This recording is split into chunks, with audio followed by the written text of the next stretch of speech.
Bonjour Hilaire Baudin. Bonjour Agnès. Hilaire, cette semaine, votre chronique porte un titre assez énigmatique. Moi, j'ai pas compris tout de suite. Ça s'appelle « La troisième dimension de notre humanité ». Alors moi, je connais bien les 3 dimensions qu'il y a dans l'espace.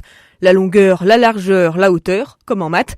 Alors je suppose qu'en matière d'humanité, vous faites pas référence là à ce type de dimension.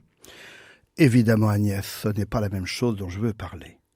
En matière d'humanité, je suis préoccupé par 3 questions existentielles. Première question, qui est à l'origine de tout, mais d'où viens-je ? Je suis pas le seul à me la poser, vous savez. Deuxième question, liée à mon quotidien, qui suis-je ? Enfin, troisième question, liée à ma future mort, où vais-je ? Eh bien, je me demande qui est à l'origine de tout. Dans ma chronique la semaine dernière, je parlais de l'âge de l'univers, vous vous rappelez ? Vous imaginez 13,8 milliards d'années ? C'est impressionnant. Colossal. Colossal. À l'origine de la vie, malgré les avancées scientifiques, reste également mystérieuse. Moi, je suis là vivant, ça je le sais, face à vous. Mais parfois, je m'éprouve être moi-même un mystère pour moi-même. Alors on arrive, Hilaire, à la deuxième interrogation que vous allez poser. Qui sommes-nous ? Vous savez, mon interrogation dépasse les questions d'identité, de place dans la société. Elle est beaucoup plus universelle. Elle concerne notre commune humanité à tous. Je sais que je suis un être vivant, que j'habite un corps matériel et visible pour les autres.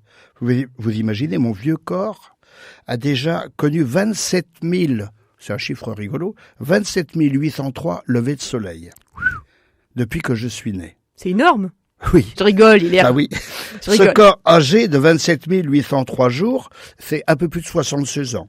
Il est source de plaisir, de souffrance, de maladie. Un jour, il disparaîtra dans la mort. Mon corps représente la première dimension de ma présence au monde. Je sais que comme tout le monde, j'ai aussi un cerveau qui me permet de percevoir, vivre des émotions, développer mon intelligence et ma mémoire, grâce à l'imagination, aux pensées, aux souvenirs et aux sentiments. Il représente la seconde dimension de mon humanité, ce cerveau. Les médecins soignent le corps, les psychologues et les psychiatres nous aident à rééquilibrer le psychisme. Le psychisme est assez fragile. Vous voyez, la dimension, face aux épreuves de la vie, il y a beaucoup de gens dont le psychisme se met à déconner. Notre société matérialiste se satisfait de ces 2 dimensions, c'est-à-dire le corps et le psychisme. Seuls les médecins et les psys semblent habilités à aider les personnes qui souffrent. Mais les souffrances existentielles, dues au vide de sens, au vide de la vie, à la peur de la mort, n'ont-elles pas une autre origine ? Donc notre humanité aurait une 3e dimension. Oui, c'est cela dont je veux vous parler, la dimension spirituelle.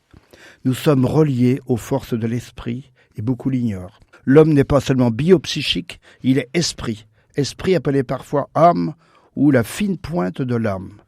Notre besoin d'amour et notre capacité d'aimer est la manifestation de l'esprit en nous.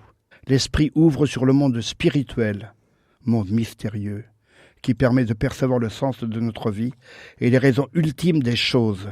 Cet ordre de réalité n'est pas accessible par l'intermédiaire de la raison. Nous pouvons percevoir sa présence par l'intuition, la prière, la méditation, l'amour, la contemplation et l'émerveillement. L'esprit est notre ancrage, source de notre être profond et de notre liberté. L'esprit ne vieillit pas.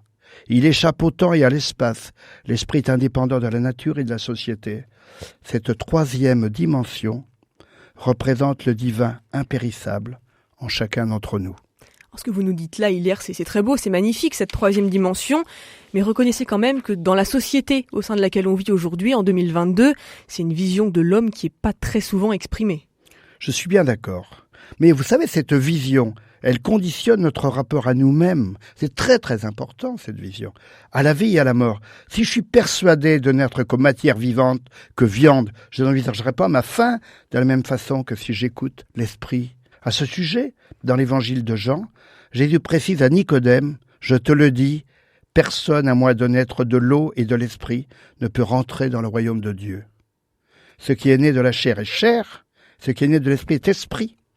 Le vent souffle où il veut, tu entends sa voix, mais sais-tu d'où il vient Mais tu ne sais pas d'où il vient ni où il va. Il en est ainsi pour ce qui est né du souffle de l'esprit.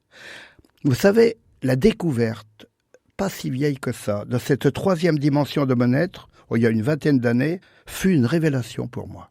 Enfin, je pouvais donner du sens à ce que j'éprouvais au plus profond de moi. C'est vraiment ce que j'éprouvais qui fait percevoir cette place de l'esprit en moi. Alors Hilaire, c'est un sujet qui est passionnant, je vous le cache pas, vous aiguisez ma curiosité à aborder ce thème dans cette chronique. Si j'ai envie de lire un petit peu sur le sujet, qu'est-ce que vous pourriez me conseiller comme livre, ou même pour nos auditeurs qui auraient envie de creuser la question? Je proposerais de lire Modernité, alors je vais le dire lentement, Modernité et désarroi, ou l'âme privée d'esprit, de l'anthropologue et maître de conférence Michel Fromager. Il démontre que notre modernité matérialiste est source de désarroi face à l'existence et à la mort. Ou tout simplement une lecture plus légère, le bréviaire du colimaçon de l'écrivaine Jacqueline Kellen. Je la cite. « Considérer l'homme comme on le fait actuellement, uniquement sous les aspects physiques et psychiques, c'est le mutiler de sa meilleure part, celle qui est apte à savourer l'éternité. Chacun d'entre nous, affrontons notre futur comme nous le pouvons. Cette troisième dimension, cette place de l'esprit dans ma vie me permet autant que je le peux de répondre à la troisième question du début. Où vais-je ? Empli d'espérance, à mon humble niveau, j'envisage le grand passage comme l'occasion d'une mystérieuse métamorphose. » Merci beaucoup Hilaire pour cette chronique aujourd'hui très métaphysique.